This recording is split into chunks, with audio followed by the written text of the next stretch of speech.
अस्सलाम वालेकुम स्टूडेंट। आज जो हम आपको जो पूरा आपका क्लास 8 की साइंस है उसकी पूरा रिवीजन कराएंगे एनसीईआरटी का। अगर अभी तक आपने कुछ भी नहीं पढ़ा है 9th एंट्रेंस के लिए एमयू में, तो इस वीडियो को पूरा देखिएगा। और the agriculture instrument use for removal of weed, तो उसमें आपको वीड पता होना चाहिए। वीड जो होता है वो अनवांटेड प्लांट्स होते हैं जो हम लोग की क्रॉप के साथ आ जाते हैं। हम लोग ने क्रॉप लगाई, उसके साथ वो अनवांटेड प्लांट्स जो हम लोग जिनको हम लोग की ज़रूरत नहीं होती है, वो प्लांट्स को जब निकल आते हैं, तो उन्हीं को रिमूव करने के लिए हम लोग जो है किस चीज़ का यूज़ करते हैं। तो उसका सही आंसर है खुरपी।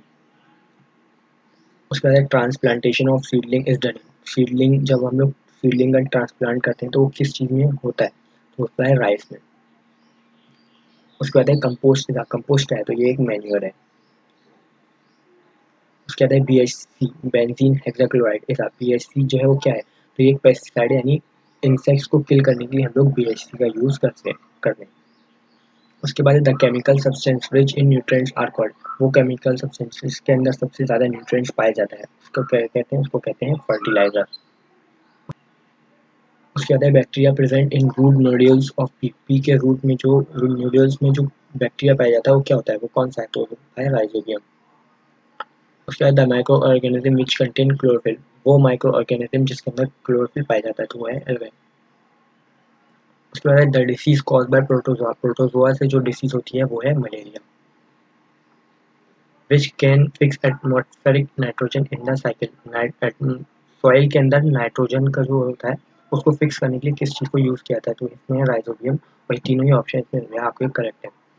उसके बाद the disease cause by fungi is. वो डिसीज जो कि फंजाई से होती है, तो फंगस से जो होती है वो होती है रिंगवॉर्म।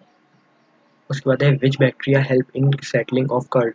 कर्ड की जो बनाने के लिए कौन सा बैक्टीरिया जो है वही हेल्प करता है दही को जमाने के लिए, तो इसका है lactobacillus.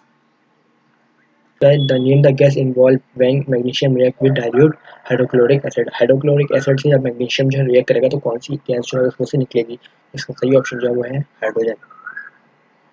The metal which is not corroded by air. वो मेटल जो कि एयर से करोड नहीं होता है, कोरोजन उसमें नहीं लगता है, तो वाटर एंड एसिड, और एसिड और वाटर से भी, तो इसका सही ऑप्शन है जो है गोल्ड।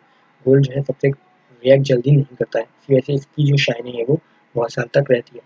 उसके बाद मेटल्स हार्ड। मेटल्स होते हैं वो हार्ड होते हैं और सॉलिड होते हैं। Material having qualities of both metal and non metal. वो मटेरियल जिसके अंदर क्वालिटीज होती है मेटल और नॉन मेटल की, उन्हें हम लोग कहते हैं metalloids. Which metal react readily with वो कोल्ड वाटर। कोल्ड वाटर में से इन चारों में से कौन सा जो है वो रिएक्ट कर जाएगा, तो वो है आपका मैग्नीशियम। उसके बाद नेक्स्ट क्वेश्चन है which of the following is not a fossil fuel. इन चार ऑप्शन में से फॉसिल फ्यूल क्या नहीं है, तो वो है आपका वाटर गैस। फॉसिल फ्यूल नहीं। है which gas help in the process of combustion. अभी बताया था ऑक्सीजन गैस जो है वो हेल्प करती है। उसके बाद the amount of heat energy produce on completing combustion of 1 kg of a fuel is called. 1 kg जब भी कोई फ्यूल जलाएंगे तो उसमें जितनी भी हीट निकलेगी उसको क्या कहते हैं, तो उसी को कहते हैं हम लोग calorific value. Which zone represent the partial combustion in the candle flame. Candle flame में पार्शियल कंबशन यानी हाफ कंबशन जो है वो कौन सी फ्लेम जो है वो शो करती है, तो वो शो करती है मिडिल जोन। उसके बाद है burning coal in a close room will produce. अगर हम लोग कोल को एक क्लोज रूम में बंद रूम में जलाएंगे तो क्या प्रोड्यूस करेगी, वो प्रोड्यूस करेगी कार्बन मोनोऑक्साइड। उसके बाद substance which catch fire are called. वो सब्सटेंस जो कि फायर कैच कर लेंगे तो उसे कहेंगे कंबस्टेबल सब्सटेंस। उसके बाद है out of these which is able to control fire. इन चार ऑप्शन में से कौन सी ऐसी है जो कि गैस है जो कि फायर को कंट्रोल करने के लिए यूज होती है, तो CO2। देखिए अगर आएगा कि मतलब हेल्प करती है तो कंबस्टन में, तो वो ऑक्सीजन, और कंट्रोल करती है वो है CO2 आपकी कार्बन डाइऑक्साइड। उसके बाद है which zone of a plane does gold. उसके बाद reduction in rainfall could cause. जब भी रेनफॉल जो है कम हो जाएगा, बारिश कम होगी, तो उससे क्या होगा, तो उससे जो है ड्रॉट्स यानी सूखा हो जाएगा, जगह सूखा पड़ जाएगा। The removal of top layer of soil leads to. इसका आपका अगर टॉप लेयर को रिमूव कर दिया जाए तो सॉइल की, तो क्या होगा, तो उससे ही हम लोग जो कहते हैं वो कहते हैं डिसर्टिफिकेशन।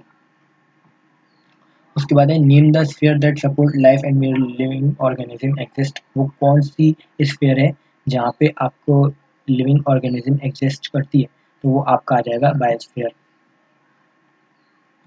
उसके बाद है the variety of organism living on the earth is called. वो वैरायटी ऑफ ऑर्गेनिज्म जहाँ पे अलग अलग तरह के लोग रहते हैं उसको क्या कहते हैं, उसको कहते हैं बायोडाइवर्सिटी। उसके बाद आपको बताना है name the biosphere reserve where the plant and animal are similar to the, वो आपको बायोस्फीयर रिजर्व बताना है हिमालयन रेंजेस और वेस्टर्न घाट्स में, जहाँ पे प्लांट्स और एनिमल्स, एक तरह के प्लांट्स और एनिमल्स रखे जाते हैं, तो उसको कहते हैं हम लोग पचमढ़ी बायोस्फीयर रिजर्व।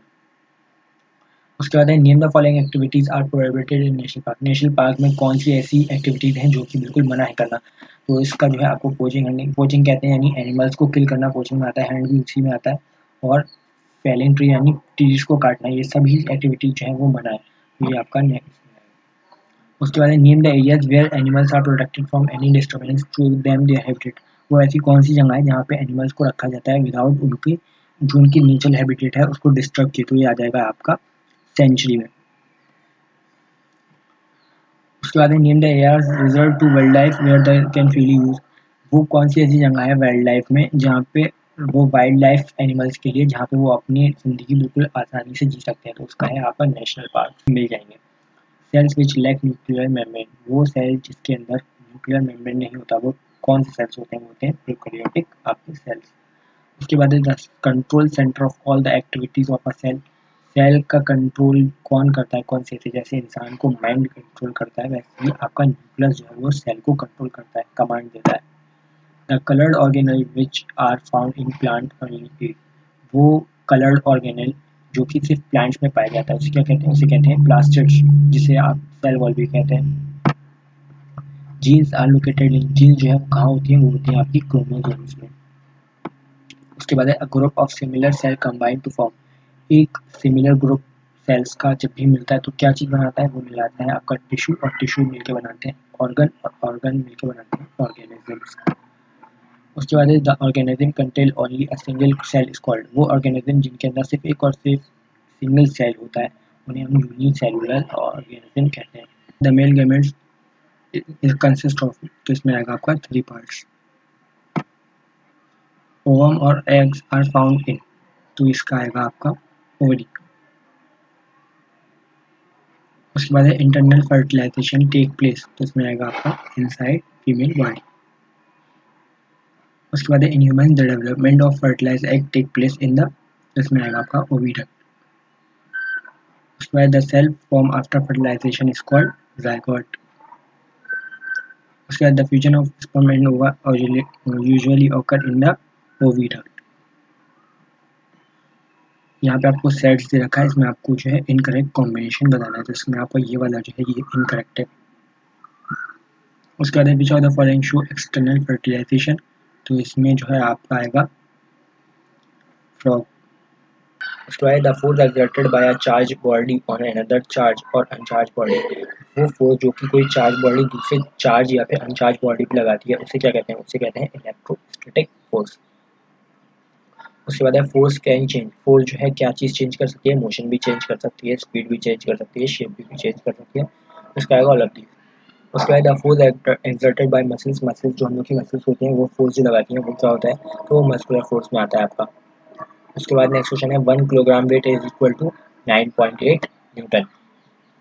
उसके बाद the spring balance is use for measuring, spring balance जो है किस चीज़ को मेजर करने के लिए यूज किया जाता है, वो आपका है वेट। उसके बाद है 2 बॉयज, एक ए और बी हैं जो एक दूसरे पे एक ब्लॉक पे फोर्स लगा रहे हैं, अगर ब्लॉक जो है वो एक की तरफ जो है चला जाता है तो क्या होगा, तो ये इसका मतलब ये हुआ कि जो ए ने जो फोर्स लगाया था वो कम लगाया था बी के मुकाबले, ऐसे बी वाले ने एक की तरफ ब्लॉक को धक्का दे दिया। कॉलिया इज अ पार्ट ऑफ, ये आपका जो है हेयरिंग और अंडरन में आता है। उसके बाद है 1 hertz is equal to 60 vibration per minute, जब 60 वाइब्रेशन एक मिनट में होंगे तो वो 1 हर्ट्ज में आएगा। उसके बाद है sound can not travel, sound किस चीज़ में ट्रेवल नहीं कर सकता, तो ये आपका वैक्यूम में ट्रेवल नहीं कर सकता है। उसके बाद the sound in the Audible range is called, वो साउंड जो हम लोग सुन सकते हैं ऑडिबल होती है हम लोग के लिए, वो सोनिक साउंड में आती है। उसके बाद स्पीड, स्पीड का फॉर्मूला आपको बताया तो होता है डिस्टेंस ट्रेवल्ड अपॉन टाइम। उसके बाद pendulum oscillate 20 times in 4 second, find its time period, अगर कोई जो है पेंडुलम ऑसिलेट करता है 20 टाइम्स 4 सेकंड में तो इसका जो आपको टाइम पीरियड बताना है तो इसका है 0.1 सेकंड। उसके बाद loudness, loudness of sound is determined by, loudness जो है किस चीज़ से होती है, तो होती है एम्पलीट्यूड से, जितना ज़्यादा एम्पलीट्यूड उतनी ज़्यादा इसमें लाउडनेस होगी। कि जब भी दो ऑब्जेक्ट जो है फोर्स ऑफ फ्रिक्शन किस में लगता है ये आपको बताना है, खाली और सॉलिड ऑब्जेक्ट में या फिर लिक्विड ऑब्जेक्ट में, गैसेस ऑब्जेक्ट में, तो ये या फिर सॉलिड लिक्विड और गैस इससे मतलब नहीं होता है, फ्रिक्शन सब में लगता है, तो इसका आंसर जो आएगा वो आएगा आपका ये वाला। उसके बाद टू शार्पन, हम लोग को अगर नाइफ को शार्प करना है तो किस चीज़ की हेल्प से हम लोग शार्प करा सकते हैं, तो इसका आएगा स्टोन पे हम लोग रब करेंगे तो उसको हम लोग शार्प कर सकते हैं। उसके बाद the shape of airplane, airplane का शेप जो होता है वो किसी का होता है, तो वो होता है बर्ड की तरह। उसके बाद फ्रिक्शन इज फो, यानी दुश्मन होता है या फिर दोस्त होता है फ्रिक्शन, तो ये दोनों होता है। कभी कभी हम लोग इससे फ़ायदा भी उठाते हैं फ्रिक्शन से, और कभी कभी हम लोग के लिए ये नुकसान वाला भी होता है। उसके बाद friction due to fluids is called, वो फ्रिक्शन जो कि फ्लूइड्स लगाते हैं उनको क्या कहते हैं, तो उनको कहते हैं ड्रैग। फ्लूइड्स मतलब जो आपका गैस और वाटर होता है, वो फ्रिक्शन जब लगाते हैं उनको ड्रैग कहा जाता है। उसके बाद which of the following is not a smooth surface, चार ऑप्शन में से स्मूथ सरफेस किसका नहीं होता है, तो टायर्स के जो सरफेस होता है वो स्मूथ नहीं होता है। आपने देखा होगा उसके ऊपर जो है पैटर्न बना रहता है अलग अलग तरह का, इस वजह से वो स्मूथ में नहीं आएगा। A toy or car released with the same initial speed will travel farthest on, अगर कार को हम लोग जो है रिलीज करते हैं तो वो सबसे, इन चार ऑप्शन में से किस पे जो है कार सबसे ज़्यादा दूर तक जा सकती है, तो इसका आएगा वो आपका, ये आपका पॉलिश्ड मार्बल सरफेस इलेक्ट्रिसिटी का। उसके बाद है पॉलिथीन इज, पॉलिथीन जो है वो क्या है, तो इसमें जो आपका आएगा वो आएगा इंसुलेटर। पॉलिथीन जो होती है वो इंसुलेटर होती है, ये अपने अंदर से इलेक्ट्रिसिटी को पास नहीं होने देगी। जो इलेक्ट्रिसिटी को पास होने देते हैं वो कंडक्टर में आते हैं, और जो इलेक्ट्रिसिटी को पास नहीं होने देंगे वो आपके इंसुलेटर में आएंगे। उसके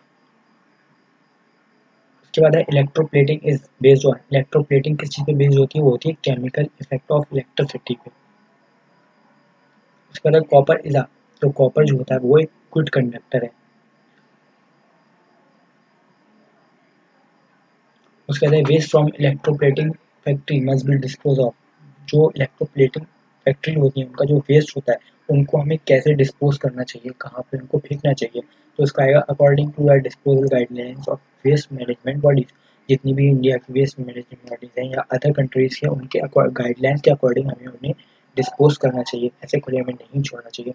उसके बाद है इलेक्ट्रोलाइट, इलेक्ट्रोलाइट क्या होता है, तो ये जो लिक्विड दैट कंडक्ट करंट, वो लिक्विड जो कि अपने अंदर करंट पास करने देगा वो जो है इलेक्ट्रोलाइट में आएगा। जैसे वाटर है, और वो भी टैप वाटर, आपका डिस्टिल्ड वाटर नहीं, टैप वाटर जो है इलेक्ट्रिसिटी पास करता है खाली, लेकिन आपका डिस्टिल्ड वाटर पास नहीं करता, तो डिस्टिल्ड वाटर इलेक्ट्रोलाइट में नहीं आएगा।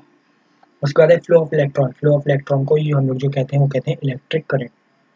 उसके बाद है which is not an electrolyte, इन चार ऑप्शन में से इलेक्ट्रोलाइट कौन सा नहीं है, तो आपका यूरिया जो है वो इलेक्ट्रोलाइट नहीं है क्योंकि लिक्विड में नहीं पाया जाता है। Ethyl alcohol, sodium chloride, sodium solution, ये जितने भी हैं सारे आपके लिक्विड फॉर्म में आते हैं, तो ये जो है इलेक्ट्रोलाइट में आ जाएंगे। Light rod attach to protect the building, हम लोग को बिल्डिंग को प्रोटेक्ट करने के लिए अपनी जो लाइट की रॉड होती है उसको कहाँ लगाना चाहिए, तो आएगा on the top of the building. उसके बाद है आपका लाइटनिंग ऑलवेज फॉलोज, लाइटनिंग जो है वो क्या फॉलो करती है, तो हमें आएगा थंडर। उसके बाद है सुनामी मीन, सुनामी का क्या होता है, तो जब भी समुद्र के अंदर अर्थक्वेक आता है उसको ही हम लोग सुनामी कहते हैं, तो अर्थक्वेक अंडर द सी।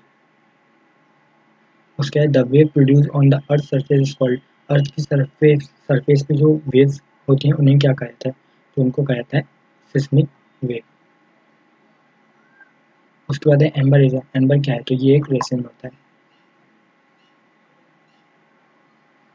उसके बाद है which is the surest test of a charge on a body, किसी बॉडी पे चार्ज है नहीं है ये चेक करने के लिए हम लोग रिपल्जन टेस्ट करते हैं।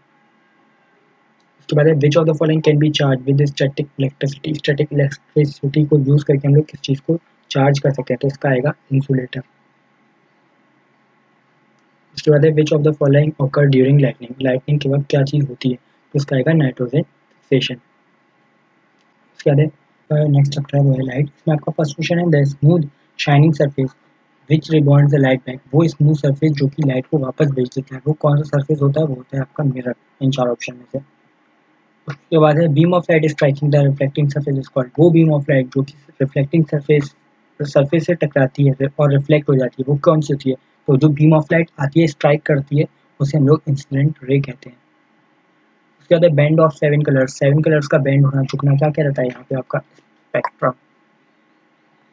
उसके बाद है front Blaise part of eyeball, eyeball का जो फ्रंट पार्ट होता है वो क्या कहलाता है, वो कहलाता है आपका कॉर्निया। उसके बाद है which one of the following statement is correct regarding rods and cone cell, rod और कोन सेल जो ह्यूमन आई में होती हैं उनके रिगार्डिंग कौन सा स्टेटमेंट सही है, तो इसका है cones are sensitive to bright light. In case of reflection, reflection जब भी होगी तो एंगल आई और एंगल आर में क्या रिलेशन होगा, तो इसका आएगा एंगल आई और एंगल आर हमेशा बराबर होंगे। उसके बाद name the type of mirror use as a back view mirror. Back view mirror के लिए हम लोग पीछे का देखने के लिए कौन से टाइप मिरर का कौन सा टाइप यूज करते हैं, तो इसका आएगा कॉन्वेक्स मिरर। उसके बाद है visually impaired people can read and right. जो लोग देख नहीं सकते हैं, जिनकी आंखें कमजोर होती हैं, वो लोग लिखते और पढ़ते कैसे हैं, तो इसका आएगा वो लोग एक न्यू तरीके का सिस्टम यूज करते हैं जिसे कहते हैं ब्रेल सिस्टम, जिसमें डॉट की मदद से वो लोग सब कुछ पढ़ के हाथ से छू के समझ जाते हैं। उसके बाद the image form by a camera and simple microscope are respectively. Image कैमरे में और माइक्रोस्कोप में कैसी बनेगी, तो इमेज में रियल और माइक्रोस्कोप में वर्चुअल। उसके बाद what is the angle of incidence of ray of light. अगर रे ऑफ लाइट आपको बताना है, इंसिडेंट रे बताना है, अगर जो है इंसिडेंट रे, रिफ्लेक्टेड रे आपको बताना है रिफ्लेक्टेड एंगल कितना होगा। अगर इंसिडेंट रे जो है वो प्लेन मिरर से 90 डिग्री एंगल बना रही है, अगर 90 डिग्री का एंगल बना रही है तो वो रिफ्लेक्ट होगा, तो रिफ्लेक्ट होकर जो है वो हाफ हो जाएगा, तो यहाँ पे 90 का हाफ 45 आंसर आएगा। उसके बाद है the splitting of white light into its 7 constant colour. कोई व्हाइट लाइट है जो कि 7 कलर्स में अगर टूटती है तो उसको क्या कहते हैं, तो उसको ही हम लोग कहते हैं डिस्पर्जन। उसके बाद है which star is nearest to the earth. Earth के सबसे करीब कौन सा स्टार होता है, वो होता है आपका सन। उसके बाद है which term is use for celestial body that revolve around the sun in the highly elliptical orbit. वो कौन सा टर्म जो है सेलेस्टियल बॉडीज के लिए यूज किया जाता है जिसमें ये वो अराउंड सन के अराउंड जो चक्कर लगाते हैं, तो इसका जो आपका आएगा वो आएगा कॉमेट। उसके बाद है which small object revolve between the orbit of Mars and Jupiter. Mars और जुपिटर के बीच में छोटे छोटे जो ऑब्जेक्ट्स होते हैं जो रिवॉल्व करते हैं अपने ऑर्बिट पे, उसे क्या कहते हैं, तो उन्हें कहते हैं एस्ट्रॉइड्स। उसके बाद है which planet is called the morning star और इवनिंग स्टार। कौन से प्लैनेट को मॉर्निंग और इवनिंग स्टार कहा जाता है, कहता है वीनस को। उसके बाद है अवर गैलेक्सी इज नोन एज, जो उस गैलेक्सी में हम लोग रहते हैं उस गैलेक्सी को क्या कहा जाता है, उस गैलेक्सी को कहा जाता है मिल्की वे। उसके बाद है which of the following is not a planet. Planet, इन चार ऑप्शन में से कौन सा ऐसा है जो कि प्लैनेट नहीं है, तो आपका ग्रेट बेयर जो है प्लैनेट नहीं है, बाकी मरकरी, सैटर्न, जुपिटर, ये जितने भी तीन है ये सब प्लैनेट के अंदर आते हैं। ओरियन इज ओरियन जो है वो क्या है, तो ये आपका एक कॉन्स्टलेशन है। Of marble cancer is due to. Marble cancer जो है वो किस चीज से होता है, तो ये होता है आपका एसिड रेन से। उसके बाद द सॉलिड और liquid particle disappeared in the air are called. जब भी जो है सॉलिड और लिक्विड के पार्टिकल्स जो है एयर में डिसअपीयर हो जाएंगे तो उसे क्या कहते हैं, उन्हें कहते हैं लोग एरोसोल्स। उसके बाद the type of pollution which is likely to effect Taj Mahal in Agra to a greater extent is. वो कौन सा ऐसा पॉल्यूशन है जो कि आगरा के अंदर ताजमहल को सबसे ज़्यादा इफेक्ट कर रहा है बड़े उस पर, तो ये आपका आएगा आपका एयर पॉल्यूशन। उसके बाद the major causes of air pollution include. कौन से ऐसे जो है कॉज हैं जिससे कि आपका एयर पॉल्यूशन हो रहा है, तो इसका जो है burning of coal and petroleum का, कोल और पेट्रोलियम को हम लोग जलाते हैं, इस वजह से एयर पॉल्यूशन होता है। उसके बाद Bhopal tragedy was due cause due to. Bhopal में जो हुआ था इंसिडेंट, वो उसकी जो है अहम वजह क्या थी, क्यों हुआ था वो, तो इस वजह से हुआ था leakage of poisonous gas. Poisonous gas जो है वो लीकेज हो गई थी इस वजह से। Which of the following content is most harmful to aquatic animals. Aquatic animals के लिए सबसे ज़्यादा जो है वो हार्मफुल चीज़ कौन सी है, तो इसका है हैवी मेटल आयंस।